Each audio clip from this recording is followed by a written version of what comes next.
우리에게 주어진 모든 시간에는 무의미한 시간도 쓰레기통으로 버려지는 시간도 없음을 믿음으로 고백합니다.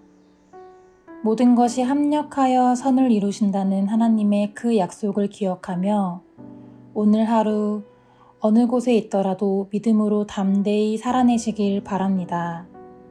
다 함께 사도신경으로 우리의 신앙을 고백하겠습니다. 전능하사 천지를 만드신 하나님 아버지를 내가 믿사오며 그 외아들 우리 주 예수 그리스도를 믿사오니 이는 성령으로 잉태하사 동정녀 마리아에게 나시고 본디오 빌라도에게 고난을 받으사 십자가에 못 박혀 죽으시고 장사한 지 사흘 만에 죽은 자 가운데서 다시 살아나시며 하늘에 오르사 전능하신 하나님 우편에 앉아 계시다가 저리로서 산 자와 죽은 자를 심판하러 오시리라. 성령을 믿사오며 거룩한 공회와 성도가 서로 교통하는 것과 죄를 사하여 주시는 것과 몸이 다시 사는 것과 영원히 사는 것을 믿사옵나이다. 아멘.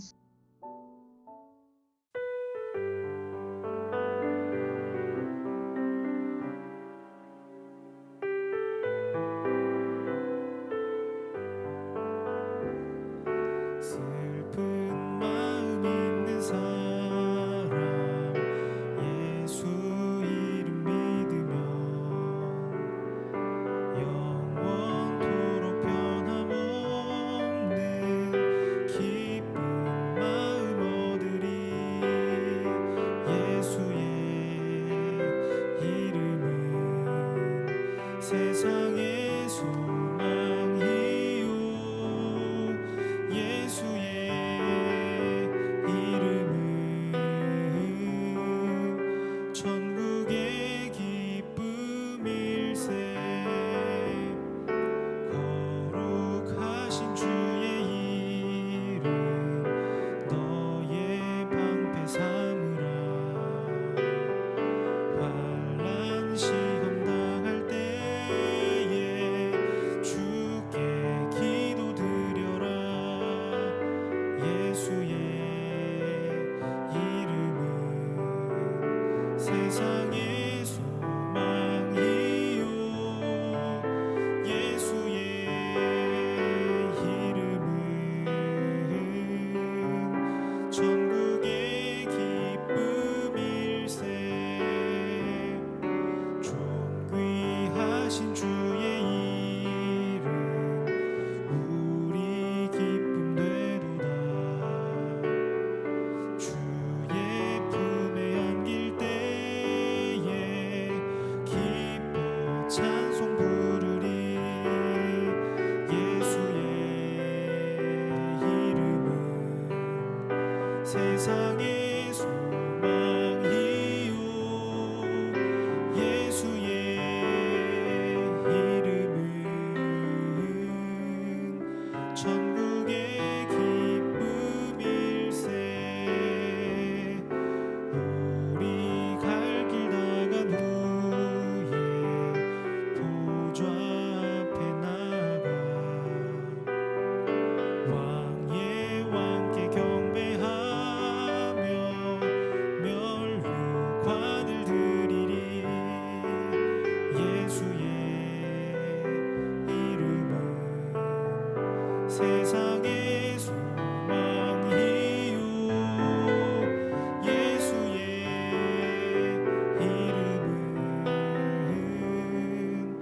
천국의 기쁨일세.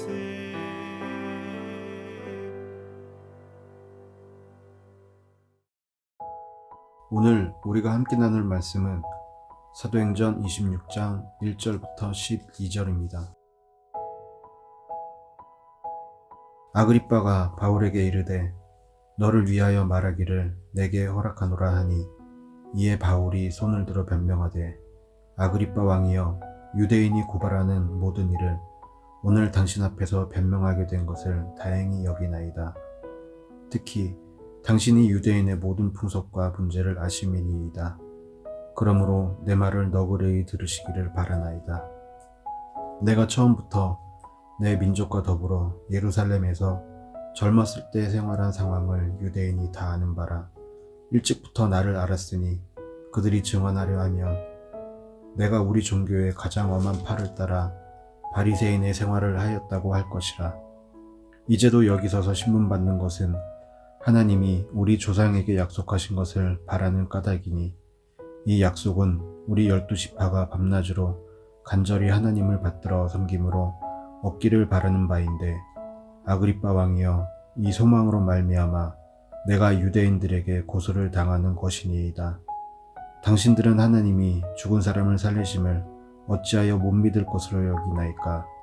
나도 나사렛 예수의 이름을 대적하여 많은 일을 행하여야 될 줄 스스로 생각하고 예루살렘에서 이런 일을 행하여 대제사장들에게서 고난을 받아가지고 많은 성도를 옥에 가두며 또 죽일 때 내가 찬성 투표를 하였고 또 모든 회당에서 여러 번 형벌하여 강제로 모독하는 말을 하게 하고 그들에게 대하여 심히 격분하여 외국 성에까지 가서 박해하였고 그 일로 대제사장들의 고난과 위임을 받고 다메섹으로 갔나이다. 아멘. 반갑습니다.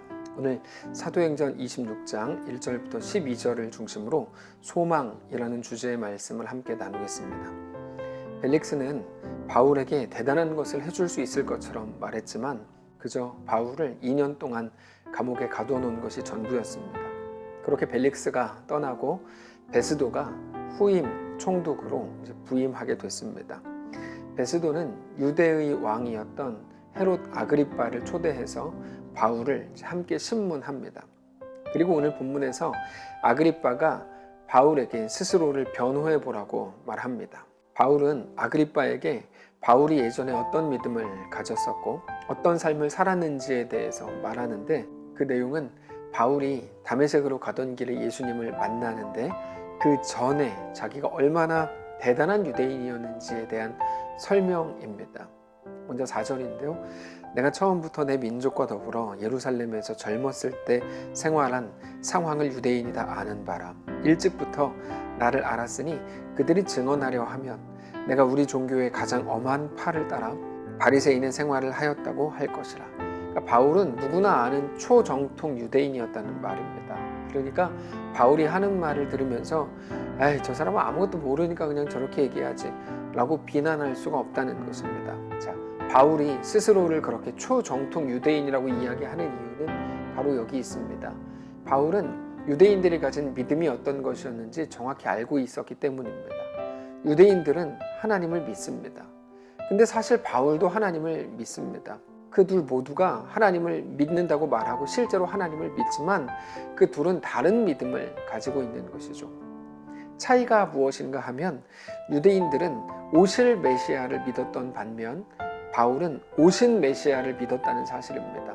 오실 메시아와 오신 메시아로 구분할 수 있는 것입니다. 이게 어떻게 보면 단지 한 글자 차이라고 할 수도 있는데 사실 그 차이는 우리의 현실 자체를 좌우합니다.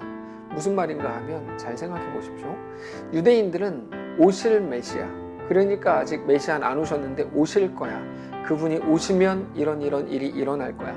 매일 그 생각을 하는 겁니다. 하나님이 약속하신 메시아가 아직 안 오셨어. 그래서 내 삶이 이런 거야. 빨리 오셔야 되는데 그럼 내 삶이 달라지는데 이 생각을 매일 하는 거죠. 실제로 하나님의 약속이 성취됐다면 로마가 어떻게 우리를 저렇게 괴롭히는가? 우리 삶이 이렇게 피폐하고 죽어가는 사람들이 생기는 이유는 무엇인가? 병들어 죽어가는 사람들이 생기는 이 현실이 말이 되는가? 말이 안 된다. 그 말은 메시아가 오시지 않았다는 말이다. 하나님의 약속은 아직 성취되지 않았다. 아직 완성되지 않았다. 라고 말을 하는 겁니다. 그러나 바울은 정반대입니다. 메시아는 이미 오셨다. 하나님의 약속은 이미 완성됐다. 다만 우리 현실이 이런 거는 우리가 하나님의 온전한 백성으로 서게 하시기 위한 하나님의 방편일 뿐이다. 이게 바울이 말하는 믿음이었습니다. 그 이야기를 아그리빠 왕 앞에서 바울이 하고 있는 겁니다. 그게 오늘 본문입니다. 한마디로 하면 메시아가 오셨는지 아직 안 오셨는지에 관한 것입니다. 우리가 마찬가지입니다. 하나님이 약속하신 것을 이미 이루셨는가 아니면 아직 이루시지 않았는가로 우리도 구분됩니다. 더 많은 경우에 아직 이루어지지 않았다라고 생각하는 사람들이 많습니다. 우리 주변에도, 아니 우리들도 그렇게 얘기할 때가 너무 많습니다. 이렇게 말하는 거죠. 내 삶은 아직 부족하다. 은혜가 더 부어져야 된다. 온전하지 않다. 아직 완성되지 않았다. 이게 유대인들의 믿음이었다는 것을 여러분 그런데 기억해야 됩니다. 우리의 믿음과 그렇게 닮아 있으면 안 되는 겁니다. 아직 은혜가 없어서 또는 부족해서 내 현실이 이렇다는 거죠. 왜 이렇게 하는 걸까요? 우리의 욕심과 기대는 언제나 우리 현실보다 더 크기 때문입니다. 그런데 바울의 신학은 그것을 정면으로 뒤집습니다. 나에 대한 하나님의 은혜는 완전하다는 것이죠. 하나님이 예수 안에서 우리에게 대한 하나님의 은혜를 이미 완성하셨다는 겁니다. 사랑하는 성도 여러분, 오늘 우리는 그 사실을 믿으셔야 됩니다. 우리에게 대한 하나님의 완전하신 은혜가 오늘 우리의 삶에서 고백되시기를 바랍니다. 결국 우리의 소망이라는 것은 무엇입니까? 우리에게 대한 하나님의 약속을 예수 안에서 성취하신 우리 하나님을 오늘 우리의 상황과 환경 속에서 믿는 것입니다. 우리 주님을 그렇게 바라보는 거죠.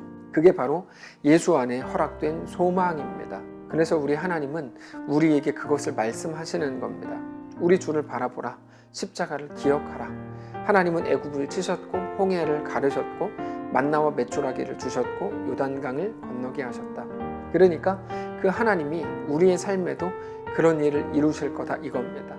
그러면 우리 삶은 더 좋아질 거다가 그게 아니고 이미 이루셨다는 것입니다. 자, 그러면 우리는 이런 질문을 할 수 있습니다. 그럼에도 실제로는 우리 삶이 만족스럽지 않은데 그거 어떻게 설명할 겁니까? 라는 질문이죠. 그렇다면 지금의 부족함은 무엇입니까? 좋은 질문입니다.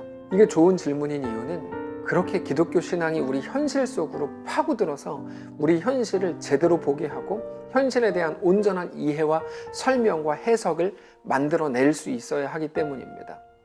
정답은 무엇일까요? 예수를 바라보라 하는 것입니다. 하나님을 바라보라. 그거를 소망이라고 부르는 거고 바울은 지금 그거를 말하는 겁니다. 우리가 소망이라고 할 때 자주 헷갈리는 게 있습니다. 미래에 이루어질 일을 소망이라고 부르는 경향이 있는데요. 여러분, 성경이 말하는 소망은 그렇지 않고 오늘 이 상황에서 하나님을 바라보는 것, 그게 소망이라는 것을 기억해야 합니다. 소망은 정확히 상황에 관한 게 아니고 우리 믿음에 대한 겁니다. 히브리서에서는 그것을 이렇게 설명합니다. 히브리서 12장 1절입니다. 이러므로 우리에게 구름같이 둘러싼 허다한 증인들이 있으니 모든 무거운 것과 얽매이기 쉬운 죄를 벗어버리고 인내로써 우리 앞에 당한 경주를 하며 믿음의 주요 또 온전하게 하시는 이인 예수를 바라보자. 그는 그 앞에 있는 기쁨을 위하여 십자가를 참으사 부끄러움을 개의치 아니하시더니 하나님 보좌 우편에 앉으셨느니라. 믿음의 주요 또 온전하게 하시는 예수를 바라보라는 거죠. 그게 소망입니다. 그게 예수 안에서 완성하신 하나님의 은혜라는 겁니다. 상황이 바뀔 거야. 지금은 불완전해. 나중에 좋아질 거야. 그거를 바라봐. 그게 소망이 아니고요. 우리 연약함 속에 하나님을 보는 것, 그게 소망입니다. 우리 하나님은 이미 예수 안에서 모든 것을 완성하셨기 때문입니다. 완성이라는 말을 우리가 잘 이해해야 되는데 완성이라는 것은 더 이상 할 것이 없다는 말이 아니라 준비가 끝났다는 말입니다. 그리고 준비가 끝났다는 말은 지금부터 시작이라는 말입니다. 자, 예수 안에서 완성된 신자의 삶을 그러므로 마음껏 살아보라. 이렇게 말씀하시는 겁니다. 그거를 위한 모든 준비는 이미 끝났다. 어떤 너의 실력과 너의 어떤 실패도 너를 죽음으로 몰아갈 수 없다. 예수 안에서 완성하신 하나님의 놀라운 은혜가 무엇인지 알게 되기를 바란다. 이 얘기를 하시는 겁니다. 우리가 아직 미완성이라고 생각하는 우리의 삶이 여러분 사실 완성된 삶이라는 것을 믿으실 수 있기를 바랍니다. 그래서 어떻게 하라고요? 그 믿음으로 어떤 것도 두려워하지 말고 담대하게 살아보라는 것이죠. 예수님께서 십자가 지시기 전에 제자들에게 그것을 말씀을 하십니다. 요한복음 16장 31절인데요. 예수께서 대답하시되 이제는 너희가 믿느냐? 보라, 너희가 다 각각 제 곳으로 흩어지고 나를 혼자 둘 때가 오나니 벌써 왔도다. 그러나 내가 혼자 있는 것이 아니라 아버지께서 나와 함께 계시느니라. 내가 혼자 있는 것처럼 보이니? 근데 아니다. 하나님이 나와 함께 하신다. 이게 오늘 우리에게 동일하게 경험되는 삶이라는 것이죠. 혼자 있는 것처럼 보이죠. 그래서 아무것도 완성되지 않은 것 같아요. 늘 불안한 것 같고, 내 삶은 언제 완성되지? 언제 하나님의 은혜가 부어지지? 아닙니다. 하나님이 이미 나와 함께 하신다는 겁니다. 세상은 하나님도 우리에게 이제 무관심한 것처럼 우리를 그렇게 볼지도 모릅니다. 아니, 우리 자신 스스로가 우리에게 일어나는 일들을 계속 보면서 하나님은 왜 나에게 이렇게 하시지? 왜 나에게 관심 없지? 나에게 더 큰 은혜가 필요한 거 아니야? 생각합니다. 근데 그렇지 않습니다. 성도 여러분, 하나님은 지금도 우리와 함께 하시는 것을 믿으시기 바랍니다. 약속하시고 십자가 부활로 성취하시고 완성하신 하나님의 놀라운 일하심이 오늘 우리 속에 이미 완성되어 시작되었다는 사실을 믿으실 수 있기를 바랍니다. 그것을 이어서 이렇게 말씀하십니다. 이것을 너희에게 이르는 것은 너희로 내 안에서 평안을 누리게 하려 함이라. 세상에서는 너희가 환난을 당하나 담대하라. 내가 세상을 이기었노라.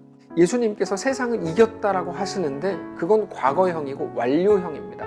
이미 완성됐다는 말입니다. 내가 세상을 이겼다. 근데 우리의 문제는 뭐냐면 이거를 자꾸 미래형으로 쓴다는 거예요. 이길 거다. 미래형으로 씁니다. 지금은 힘들지만 난 좋아질 거야. 괜찮아질 거야. 미래형으로 씁니다. 근데 성경을 잘 보시면 그렇지 않습니다. 우리가 승리할 거야가 아니라 우리는 승리했다라고 말합니다. 그 완성. 지금 내 앞에 있는 불완전한 것 같은 것은 뭐냐고요? 그러므로 예수를 바라보라 라는 도전이죠. 불완전한 게 아니라 그게 완전한 겁니다. 우리로 하여금 하나님을 보게 하고 예수를 보게 하는 거죠. 여전히 힘든데요? 맞습니다. 그러나 이미 예수 안에서 완성하시고 승리하신 우리 하나님을 믿음으로 바라보는 그 소망을 갖게 되시기를 바랍니다. 그 믿음으로 힘들고 고단함 속에서 더 담대하고 더 놀라운 주의 백성으로 그 길을 걷고 그 삶을 살아내시기 바랍니다. 그게 우리에게 요구된 도전하신 소망이라는 겁니다. 말씀을 정리하겠습니다. 사랑하는 모든 성도 여러분, 우리에게 주어진 오늘의 모든 환경 속에서 오늘 예수 안에서 완성하신 우리 하나님을 믿음으로 바라보실 수 있기를 바랍니다. 하나님의 승리가 우리의 승리요, 우리의 소망인 것을 믿으시기 바랍니다. 그 믿음으로 어떤 상황에도 겁먹지 말고 그 속에서 하나님이 주시는 평안을 누리는 놀랍고 귀한 성도들 되시기를 축복합니다. 한번 기도하겠습니다. 살아계신 하나님, 우리는 우리 현실 앞에서 늘 어쩌면 유대인들처럼 오실 메시아, 완성될 그날, 지금보다 더 좋아질 어떤 날, 늘 미래형으로 하나님의 은혜를 기대했는지 모릅니다. 근데 십자가에서 이미 완성하신 하나님의 놀라운 은혜를 믿음으로 바라보기를 원합니다. 그러므로 내 앞에 못마땅한 모든 현실 속에서 그러므로 온전하게 하시는 예수를 바라보고 하나님을 기억하는, 그래서 어떤 상황에서도 주님만을 바라보고 주님을 믿음으로 이 험한 길을 넉넉히 걷는 모든 성도들 될 수 있도록 인도하여 주옵소서. 여전히 힘겨움 가운데 병상에서 실망하고 두려워하며 그곳에 있는 사랑하는 형제를 붙드시고 또 하나님의 놀라운 은혜를 또 오늘 사모하며 외딴 곳에서 하나님과 믿음으로 동행하기를 꿈꾸는 사랑하는 주의 성도를 또 붙드시고 여전히 아무도 없는 것 같은 그곳에서 아무도 모르는 일들로 인하여 두려워하고 또 겁나하는 사랑하는 모든 성도들 붙드셔서 어떤 곳에서든지 주를 믿음으로 바라보게 하시고 하나님 허락하신 놀라운 은혜와 평강을 소유하는 모든 백성들 될 수 있도록 인도하여 주옵소서. 날씨는 점점 따뜻해지지만 우리의 상황과 우리의 모든 감정은 늘 겨울입니다. 이 한복판에서 주님을 바라보며 주님과 믿음으로 승리하는 귀한 성도들 되도록 축복하시옵소서. 감사드리며 살아계신 예수님의 이름으로 기도합니다. 아멘. 사랑하는 성도 여러분, 하나님께서 오늘 하루를 우리에게 허락하셨습니다. 믿음 가지고 승리하시기를 바라고 담대하게 하나님이 이미 승리하신 이 세상을 넉넉히 살아가시기를 축복합니다.